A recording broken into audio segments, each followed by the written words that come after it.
Hi, everybody. I am Kathy Roth-Duquet. I'm the CEO and co-founder of Blue Star Families.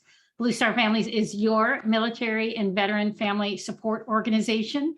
We support military and veteran families and strengthen the communities where they live.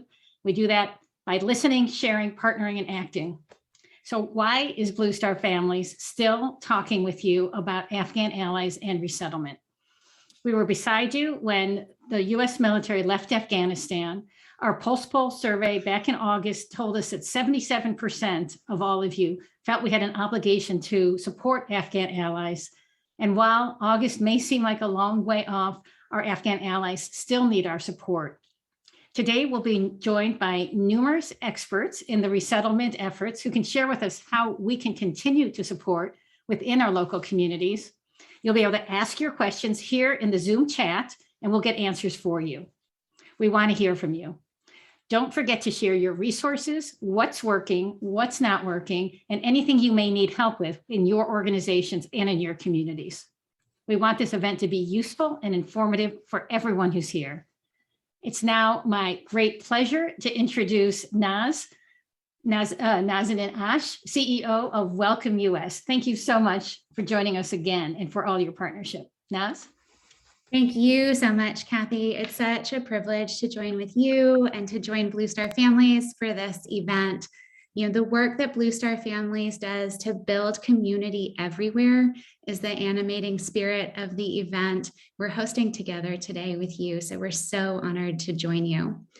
Over the course of the fall and now into the new year, Afghan newcomers have been arriving in ever greater numbers from the military bases where they were first hosted to the communities all across the country in which they will rebuild their lives. Welcome.us was stood up because together as a nation, we face a great challenge in resettling nearly 100,000 Afghans in a little over 6 months. But it's a challenge that comes with an incredible opportunity for American communities, including its veteran communities, to step up and lend a hand to their new neighbors.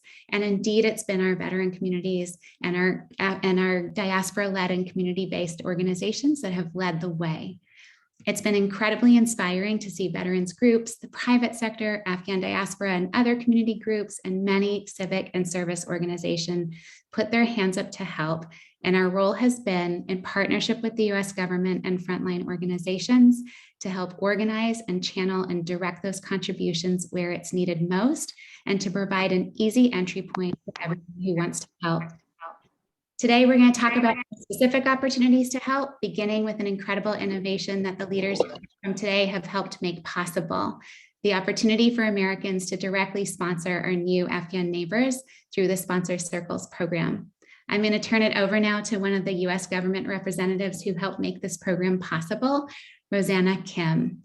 Rosanna serves as a senior advisor in the Bureau of Population, Refugees, and Migration at the Department of State, advising on new initiatives for community support of refugees and problem solving every day to lift challenges for our newest Afghan neighbors and the frontline organizations assisting them. I've long known her as an innovator.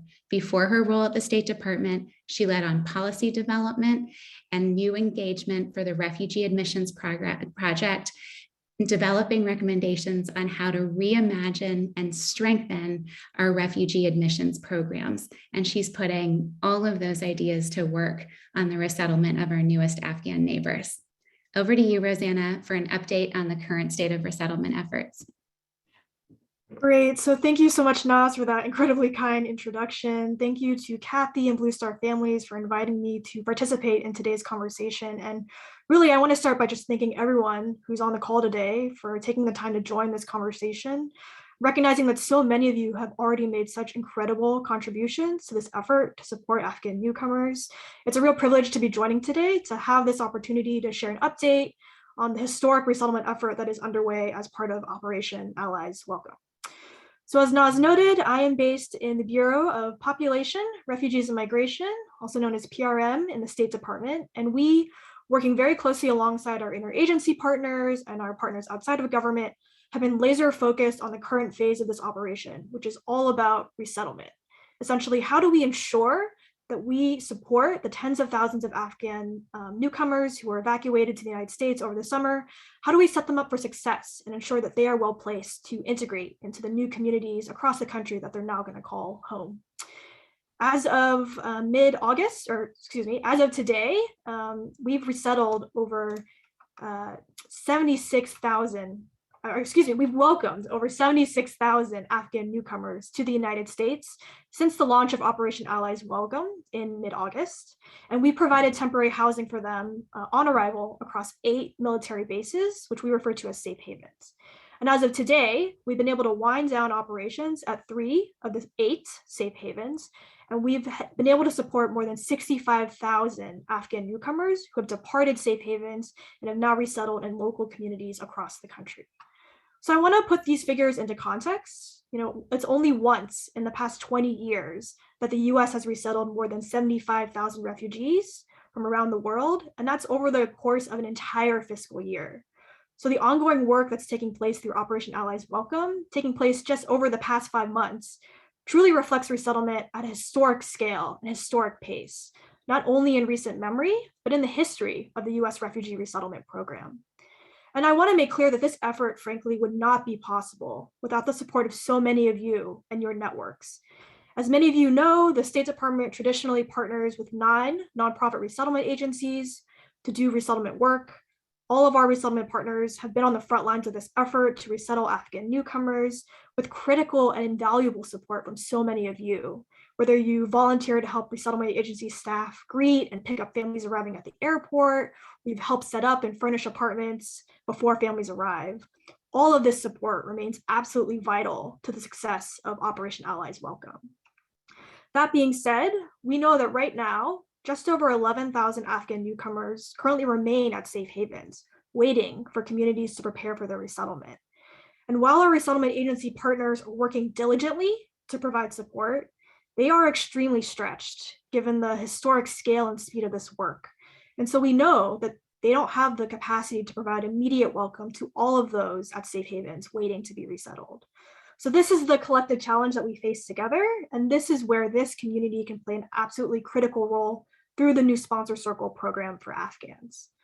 So we at the State Department were delighted to work with the Community Sponsorship Hub as our core partner to facilitate the launch of this program.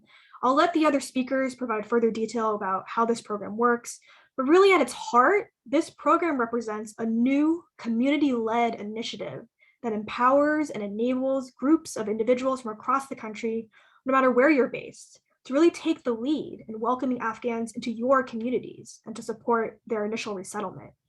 And this program, while it was set up as an emergency initiative in direct response to this urgent challenge I've outlined, it represents a truly pioneering innovation for how we do resettlement, in that it enables local community actors to become directly involved in resettlement outside of our traditional resettlement infrastructure. So for any of you thinking about getting involved today and forming a sponsor circle to welcome Afghan families, know that you're not only providing critical support in a historic moment of urgency, but that you are going to be involved in shaping a new frontier in how we do resettlement. So with that, I want to again thank everyone for joining the conversation today. Thank you for this opportunity to participate, and I will hand it back over to Naz. Thank you so much. Thank you so much, Rosanna. It's so clear from the vision you hold and the excitement you have for this new innovation that you really see and are so eager to tap into the incredible breadth and depth of community support that's available to help give the warmest welcome to newcomers to our country, and in fact play some of the most essential roles. You know, basic goods and services and connection to opportunities are really essential, but it's really the warm embrace of new communities and having a friend and a guide that has so much to do with success. And that is what the State Department has enabled with partnering with the Community Sponsorship Hub on this tremendous innovation to build durable community support and opportunities to directly sponsor refugees. Sarah Kraus, whom I'll introduce next, is the Executive Director and co-founder of the Community Sponsorship hub, and she is a titan among leaders in the field on community sponsorship and resettlement, and has nurtured for over a decade, these opportunities for individuals, for organizations to partner with resettlement agencies, and now independently offer resettlement services and welcome to American newcomers. And I'm so excited to turn it over to Sarah Krause for her overview of sponsor circles. Thank you, Naz, for the warm introduction, and to Blue Star Families for inviting us to share more about the Sponsor Circle program for Afghans. As Naz shared, I am really privileged to serve as Executive Director of the Community Sponsorship Hub.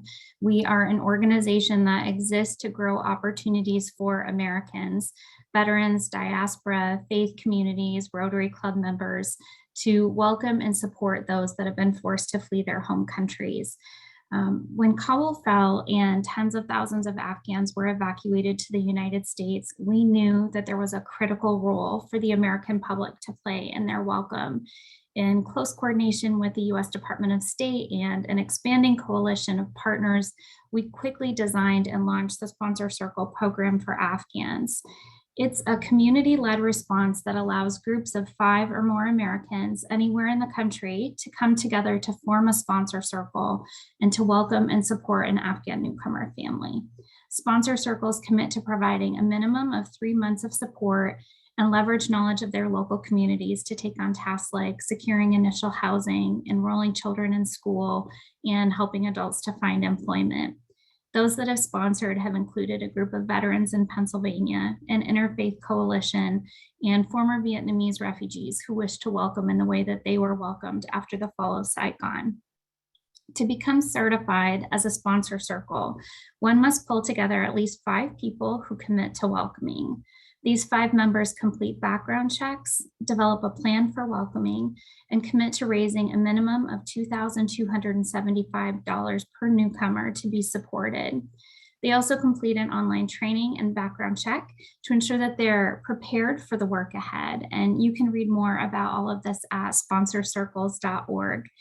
It's a significant undertaking, but sponsor circles receive support throughout. There's access to application support through twice-a-week application support sessions.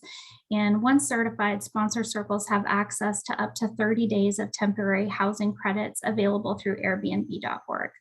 They're also matched with sponsor circle umbrellas like React DC, who you will hear from in just a moment, who provides them with coaching and guidance throughout.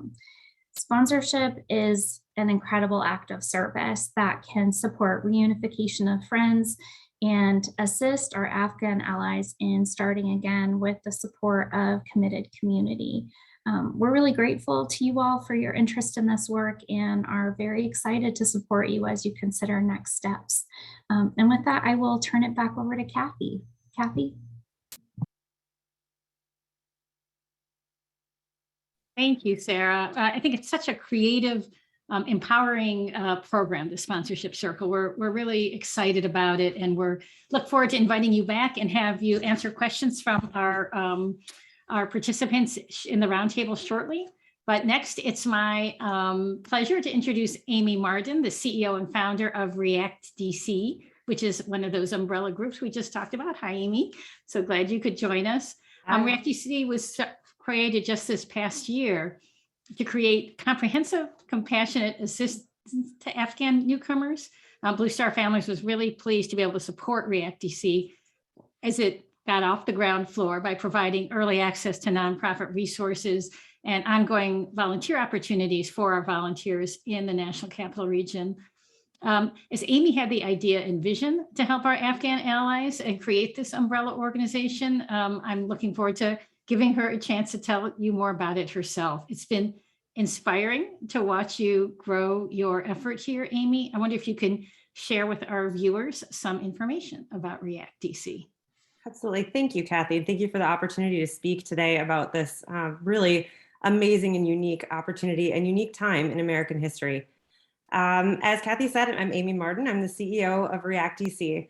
We're a resettlement assistance nonprofit here providing on-the-ground support in Washington, D.C. metro area but we also provide national support through the Sponsor Circles program. But before we were React DC, we were a group of military spouses who just wanted to help. And we were talking about mid-August last year and how it really feels like a long time ago, but it wasn't that long ago. I, like many of you, I'm sure, were watching the footage of people, desperate people in Kabul who were trying to board military planes and evacuate Afghanistan as the nation fell. And I was sad and angry and heartbroken for our allies. I'm a Navy spouse of 12 years, and I know how this war has impacted an entire generation, really, of military families. And so locally, I learned that volunteers were needed to help gather donations and set up homes for Afghans coming to my neighborhood. And I thought, setting up homes? Say no more, I'm a military spouse. Like this is literally our specialty. So I reached out to my military spouse network, and in true military spouse fashion, we all sprang to action. And I think that Abdul Sami Ahmadi was a little unsure of us when we rolled up to his apartment in a packed U-Haul. We were loud and we were commanding and fast moving. And honestly, we were probably a lot to deal with. But he greeted me, hand over his heart, with a warm smile. And Sammy's family was so grateful as we filled their home with donations we'd collected from others who were ecstatic to do something, anything really, to help. The TV we gave him turned out to be broken, so it wasn't a perfect home setup, but it was good enough. And more than the home setup, it set us on a road to getting to know each other better, because my friends and I continued to help Sammy's family get established in the community. We enroll our kids in school and find new doctors in grocery stores every time we PCS as a military family. So this was nothing new for us, but really a community service that we could offer for him. More than providing a helping hand, our families became friends. We shared meals, our kids played together, and I learned that while our cultures and histories are rich and diverse, our values really are the same. Sammy had an extraordinary career in Afghanistan, working to bring economic advancement and equality to men and women. And like me, and I think most Americans, he wanted his children to have the best life and the best opportunities. Our family's connection will be lifelong, and I've been fulfilled and enriched in a way that I never could have dreamed when I said, hey, who wants to do a home setup with me this weekend? In an unexpected way, I'm finding peace after years of volunteering in the military community to support families going through multiple deployments. And I saw the same feeling of fulfillment and joy in helping reflected in my fellow community members as well. I want every single person on this call to feel what I felt. I think each of you has a unique, incredible opportunity to pull your communities together at a time when we need to pull together to unite over our Afghan allies. And Sponsor Circles makes it easy to do. You know, you find people in your neighborhood and you make a plan and you tap into your network and help a family make a new life in America. And you'll have the support of an umbrella agency like React DC every step of the way. We will support you along the way and give you resources and make sure that that family is successful and that we help them on their feet in America. So I hope you come to the Sponsor Circle program ready to help, and I know that you are going to have the experience of a lifetime. And with that, I would really like to, I'm pleased to turn it over to my colleague and friend, Abdul Sami Ahmadi.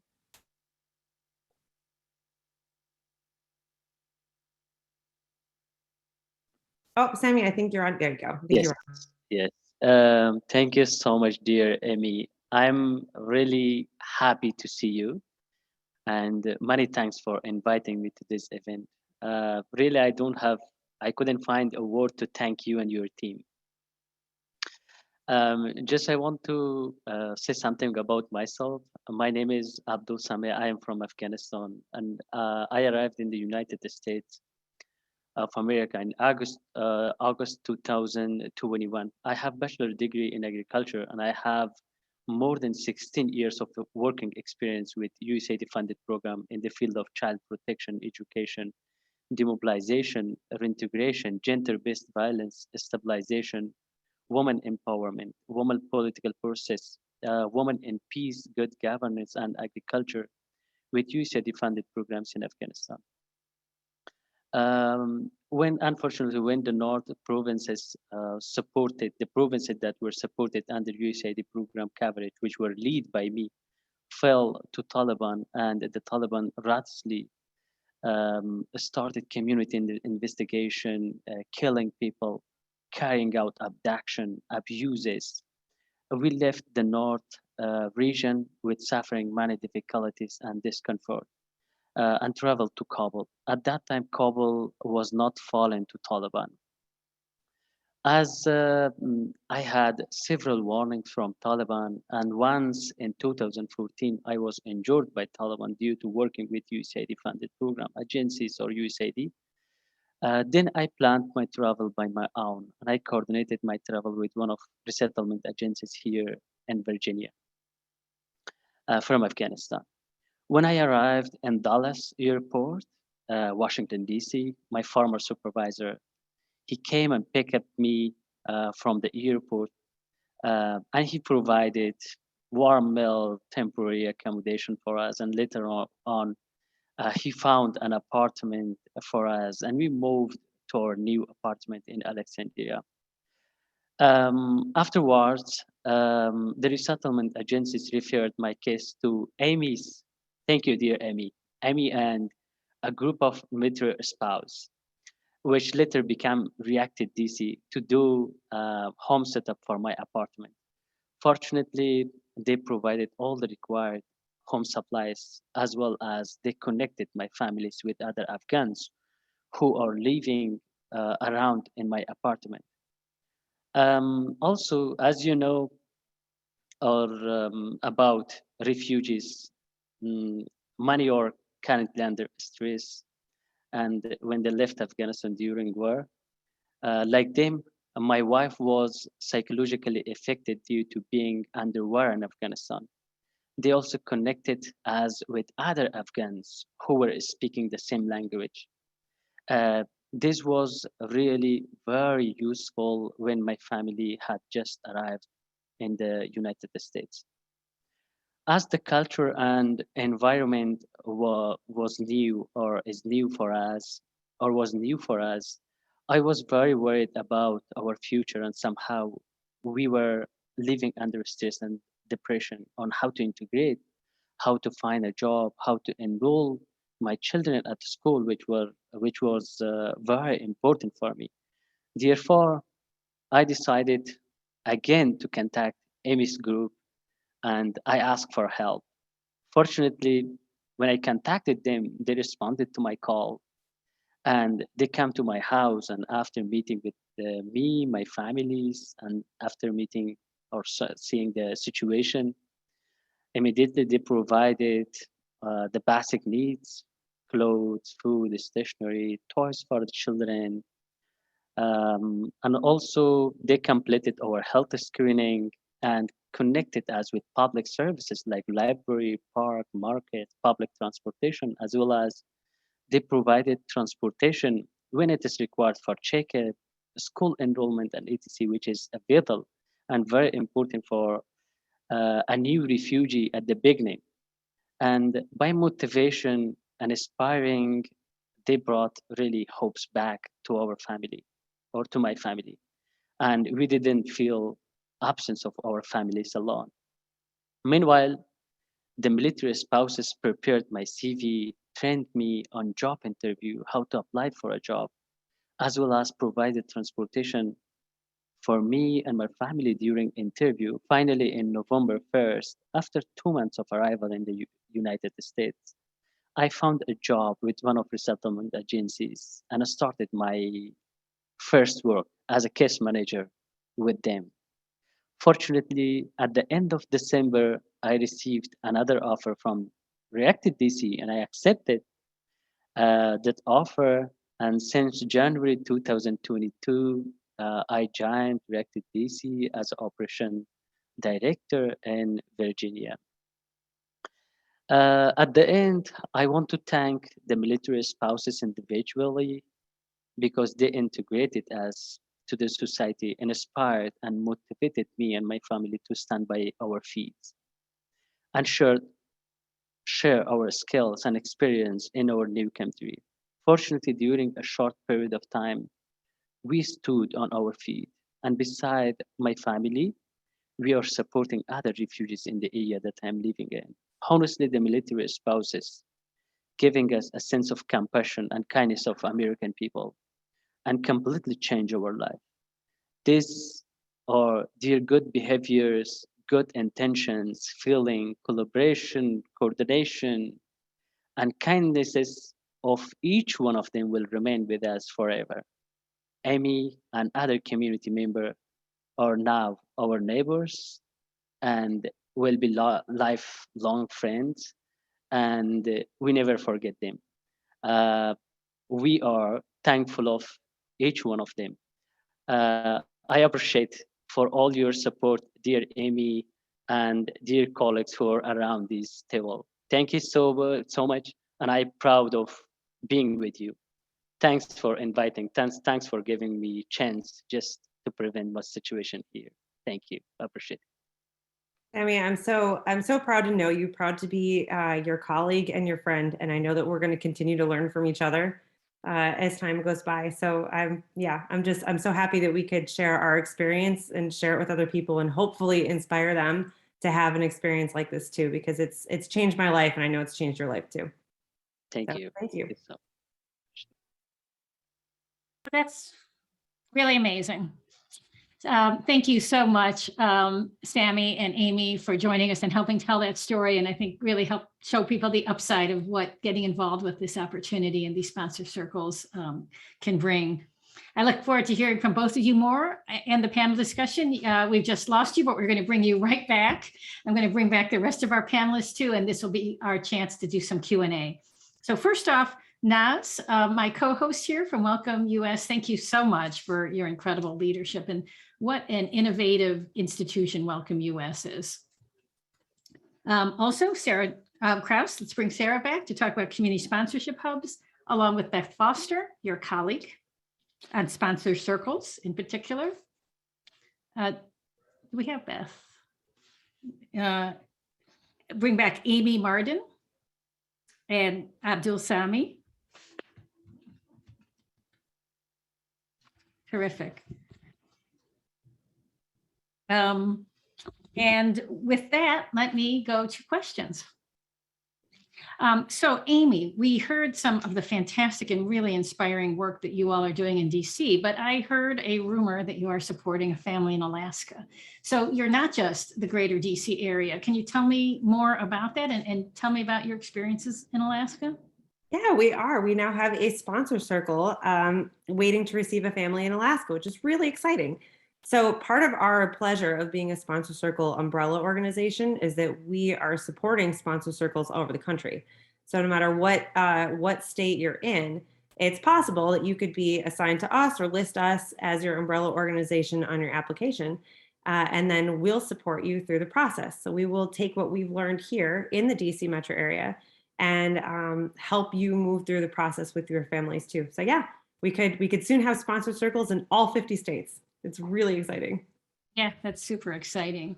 Sami, you told us a fantastic story about what happened with a lot of detail, but I wonder if you were to give advice to American veteran military families trying to do this work, what one piece of advice would you particularly give to be effective in helping to help families such as yours? I can say that from my perspective, the most helpful things that I received from the military spouses at the beginning, which is very vital for everyone to know that and to receive this support. During the first arrival, I received an orientation from military spouse, which was very useful. And also, I learned from them how to use Google Map, because in Afghanistan, we didn't use Google Map and mapping. It was very interesting for me, and it was very useful for me. And also public transportation, because completely the system is different here to Afghanistan. At the beginning, we don't have refugees don't have cars. Sometimes when, for example, families required to provide food for their families, they need to use the need for transportation, for public transportation. Therefore, they trained me in how to use public transportation, and where I can find that, and also it's scheduling. And also they helped me to find the nearest grocery shops and markets in my living area. These issues were the vital and very important, which I learned from them. And that's why I'm thankful of them. And I can't find a word to thank each one of them. Yes. Yeah, I think that's wonderful. And, you know, at Blue Star Families, so much of our focus is on helping military families find a sense of community in the places that they live. And what we often say is that people solve problems through people they know. You know, when someone is having trouble, they don't say, oh, I wish there was a service provider to give me a resource. You know, they say, I wish I had a friend who could help me. And I think that's the beautiful thing about these sponsor circles. And what you're saying, it's not that there aren't tutorials on the internet about how to use Google Maps or how to use transportation, but having a person, a warm person who cares about you, that makes all the difference. So that's really wonderful. Thank you. Now, I wanted to ask you, you know, we do want this purpose of this call is to help people find the sponsor circles accessible, but what if a person's not in a position to get involved in the sponsor circle? What are some of their other options? There are so many options. And if you think about the greatest needs right now, housing is a huge one. We have over 50% of our Afghan newcomers in temporary housing, even as they've moved off the bases. It's an incredible challenge. It means it's difficult to register kids in school. It's difficult to find a job. You're not really able to restart your life until you're fully in your new home and your new community. If you go to the welcome.us website, you can go to airbnb.org and find a way, if you've got a room or an unused home or anything that, a property that you haven't been able to take advantage of and during the COVID season, you can make that available on airbnb.org, and resettlement agencies can match to that housing, or and that's super helpful. The other need is really around mentorship in the way that Kathy and Sammy and Amy have so wonderfully described.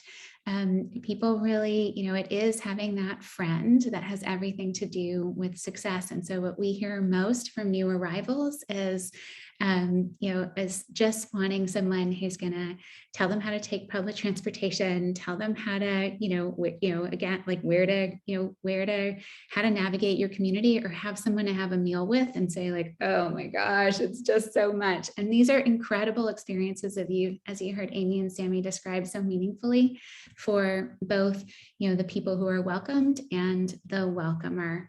The last thing I want to say is we're newly starting a partnership with Team Rubicon to do intensive volunteer mobilization in communities that are highly impacted by new arrivals.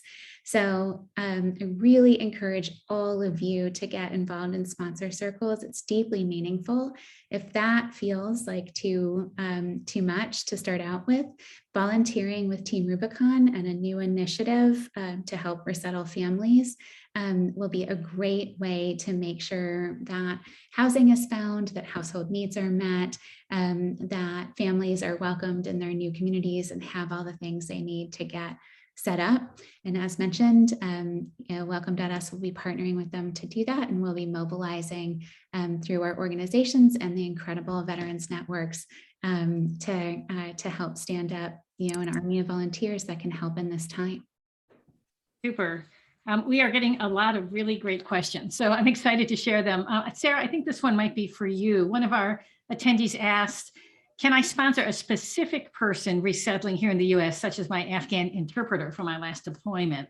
I'm sure we have many people on this call who are interested in that question.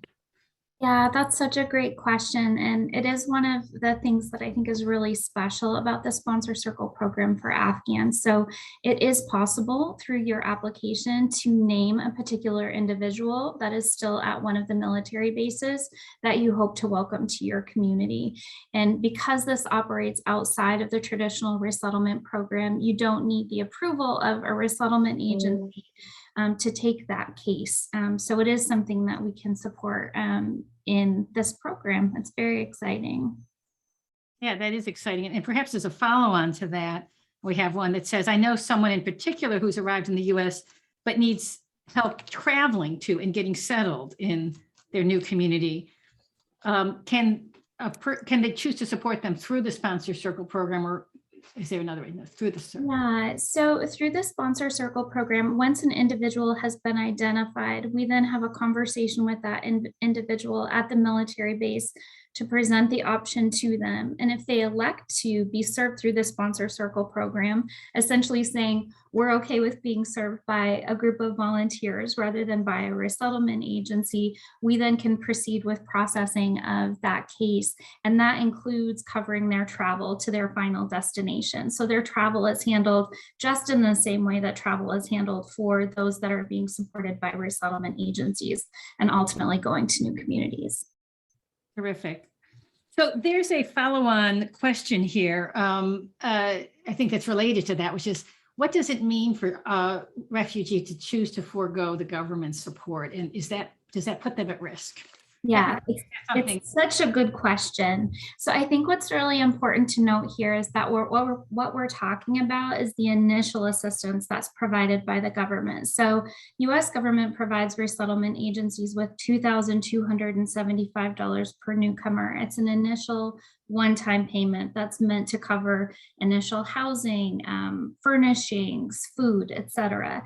A portion of that is typically held back by the resettlement agencies in order to provide all of the services that need to be provided to make sure that they have gas for the caseworker to get to and from appointments and to pay for that caseworker. In this case, it's the Sponsor Circle that's raising that money, that $2,275 per newcomer. The newcomers are not giving up additional government support. So we know that Afghan newcomers also have access to supplemental nutritional assistance program, to cash assistance, to refugee medical assistance. They retain access to all of those services. It's just the initial $2,275 that they are foregoing getting from US government. But again, that's to be provided by the Sponsor Circle instead. Right, thank you. Amy and Sammy, maybe this is for you. If someone is at the very earliest stages of thinking about setting up a Sponsor Circle, can React DC help them at that point? And what might that look like at that early stage? Yeah, absolutely. We can help. What that would look like is reaching out to us. We have an info@reactdc.org email.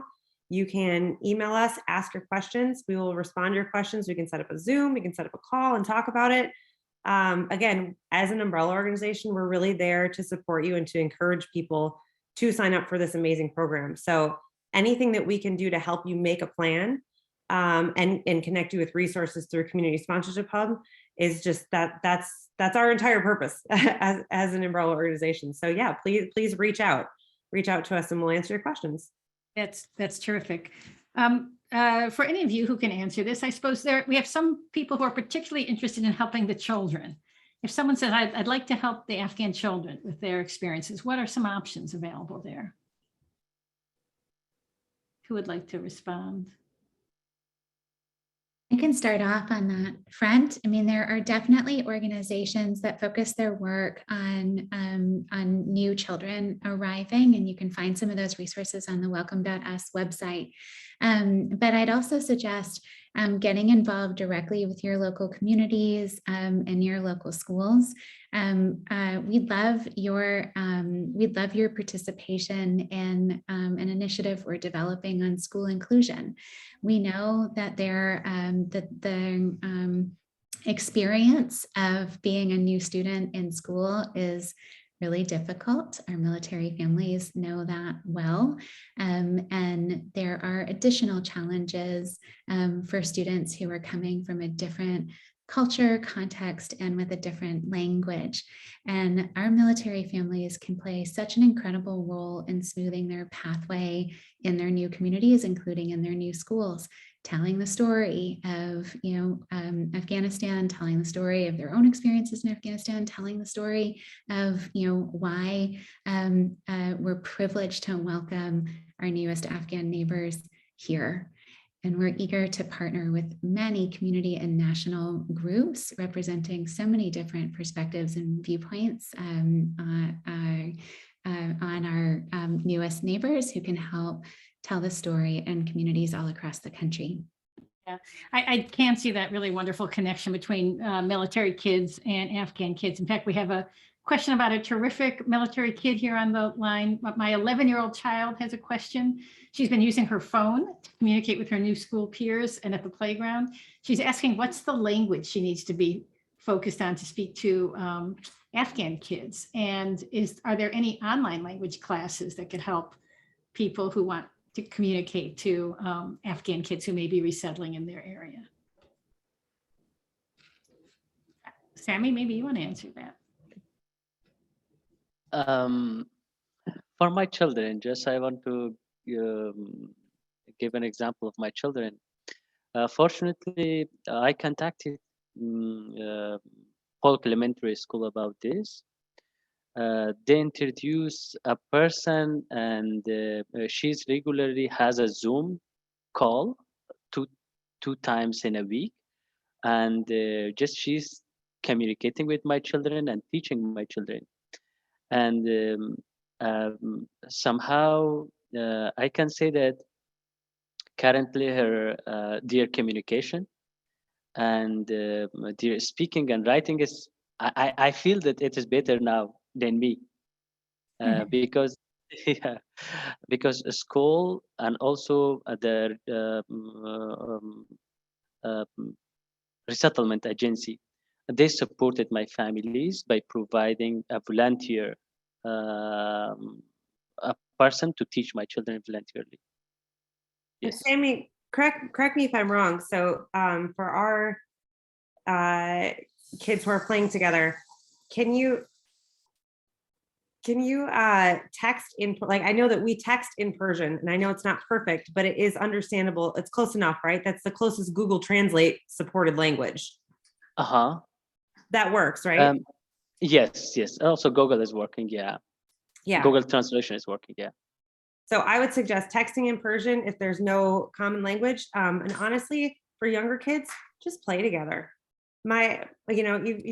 You don't have to talk at all. Just run around on the playground and they'll be happy to have somebody to run around with. That's great advice, Amy. Thank you for that. That's terrific. How can we help people find jobs? And we have some very highly skilled folks in the chat. We have someone mentioning a former head of youth initiatives for the country of Afghanistan who speaks English very well and was starting on his MBA. What resources can we direct folks like that to help them? I know Hiring Our Heroes has some. Perhaps you want to mention that and some others, Naz? Definitely Hiring Our Heroes. The U.S. Chamber hosting opportunities. An easy one that many partners are contributing to is the Welcome Jobs Exchange, which you can also find on the welcome.us website. And it's been a real example of the way in which the private sector really wants to contribute. We launched the Job Exchange last week. It has 40,000 jobs posted on it all over the country of varying skill levels, everything from entry level to highly skilled jobs. So I really offer that as a resource to anyone looking to help facilitate a path and to newcomers themselves. Terrific. I know this is a little outside our scope here, but we do have a lot of people asking about connections that are still stuck in Afghanistan, SIVs who they'd like to get out. Is there any direction you can give to people who are trying to help Afghanis still in Afghanistan? Naz, maybe if you any place you direct folks to. Sorry. Just to clarify the question, Kathy, for folks who are still remaining behind in Afghanistan, this is such a time, I mean, and many folks on this call could speak to this issue. It's incredibly difficult and very heartbreaking, and one of the primary challenges also for our newest Afghan neighbors, incredibly worried about family members left behind. I think the best resource for that are going to be State Department resources, and I know that we can put that in the chat as well for agency contacts to be able to get the most recent information on what programs are available. And then I point to tremendous leadership from the veterans community again, and the Evacuator Allies Network and Afghan EVAC, working really tirelessly on both policy advocacy and also other solutions for Afghans at risk to be able to come to the US safely. Terrific.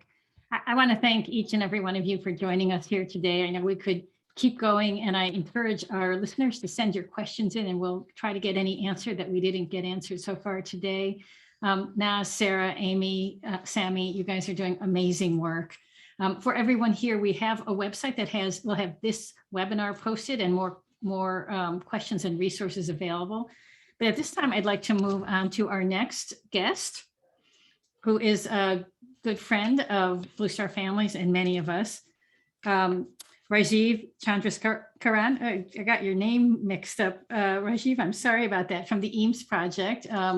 Rajiv is a thought leader and thought partner for many of us in the veteran and military family nonprofit space, from his work with Howard Schultz, going back over a decade. He's a veteran journalist, policy and political expert, former Starbucks executive, co-author of the wonderful book For Love and Country that I know many of us really treasure.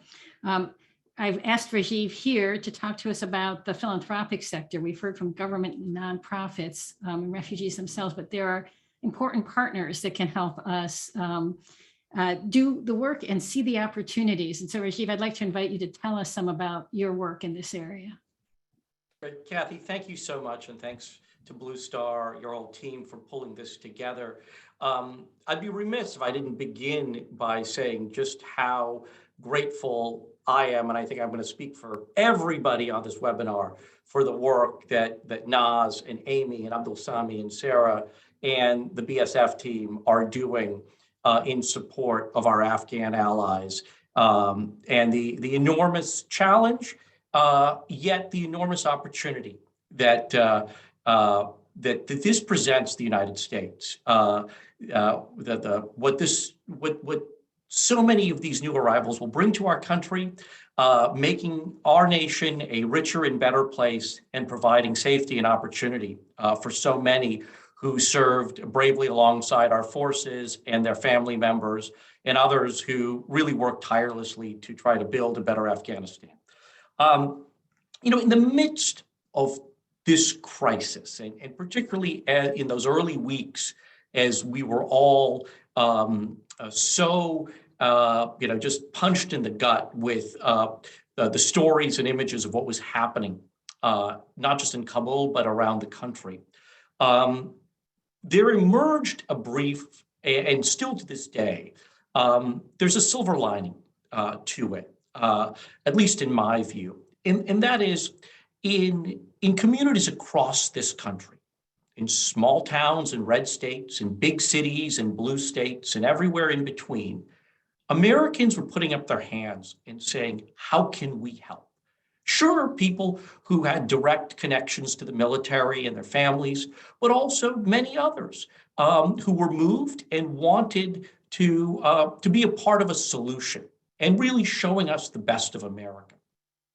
The challenge, though, was that our refugee resettlement agencies, both the 9 big ones and then all their partner orgs, given this influx, and quite frankly, given the budget cuts that many of them have been forced to endure in recent years with different government policy, has meant that they're really stretched to the limit.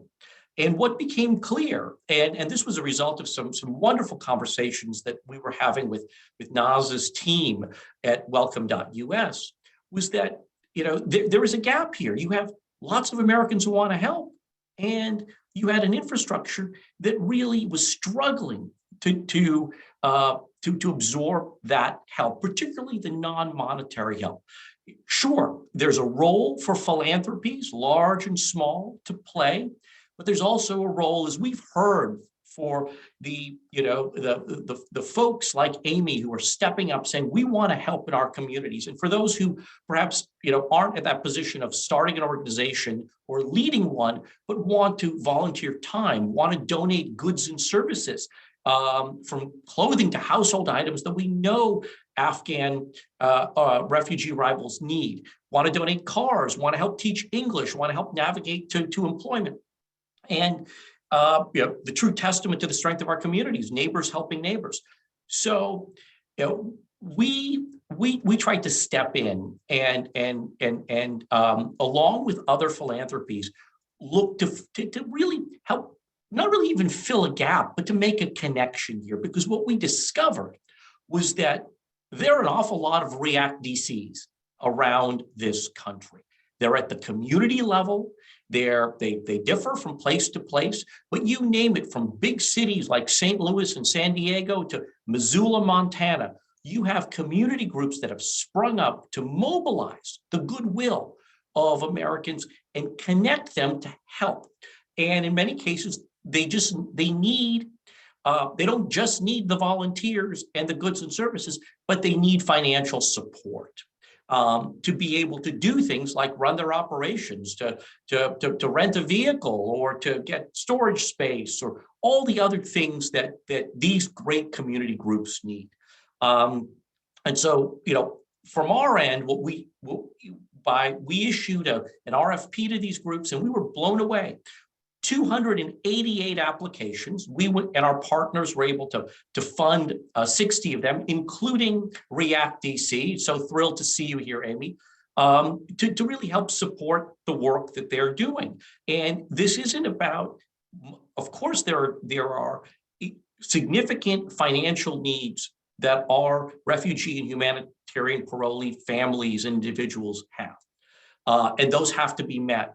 But this is also about trying to connect the necessary resources to help create the pathways to be able to mobilize essentially a nation that wants to step up and help. And help they are. For those of you who are thinking about, is this a good place to put philanthropic money? Are community organizations wise places to be supportive of? I'm going to share a couple of stories, but I'll just note that, this is one piece of it. I'm not trying to suggest that this is the solution, the be all and end all. It fits in with this whole approach. It fits in with community sponsor circles. It fits in with the broader network that Welcome.us is building. And it fits in with the great mobilization in the veteran and military family community. We recognize that it's going to take all of us doing a range of different things, but really at its core, it's enabling that human connection, and it's enabling individuals to help others at a time of need and help them thrive. And what is this doing? Well, these community groups are enabling that citizenship support. I think to San Diego, where a great group called Hope for San Diego has harnessed a network of churches, and a network of churches from parts of the broader San Diego area that were perhaps less interested in refugee issues as recently as a few years ago. But the Afghan crisis has opened their eyes in a different way, and they're sending out volunteer teams to work with individual families and kind of create support teams that are family by family. What else is this doing? Well, it's enabling refugees themselves to pay it forward. A number of our grantees are organizations headed by Afghan Americans, and it's just so wonderful to see. But it's not just Afghan Americans; it's Vietnamese Americans, it's Somali refugees. And in St. Louis, a lovely group called Welcome Neighbor St. Louis which started about 5 years ago during the Syrian refugee crisis, now has Syrian families on the front lines of helping Afghan families, bringing them hot food, helping to take them shopping, and ensure that some of their basic needs are met within the first few days of their arrival. And let me just note, the reason those Syrian families and a band of Syrian women are so good at feeding the Afghan arrivals is that over the last few years, they spend every Friday cooking meals and feeding the homeless in St. Louis. Nobody's asked them to do this. They're just doing it on their own. And then lastly, let me tell you a story briefly out of Tempe, Arizona, with a Welcome to America project. And what this is also doing, in addition to helping refugees help refugees and helping ordinary people step up, is at a time of such great polarization in our country, it's really forging new bridges across divides. And, I think to the story of a woman named Kate, who's a volunteer at Welcome to America Project. And, when she started to get involved in Welcome to America Project, her dad, who was a retired law enforcement officer, said, why are you spending your time helping these refugees?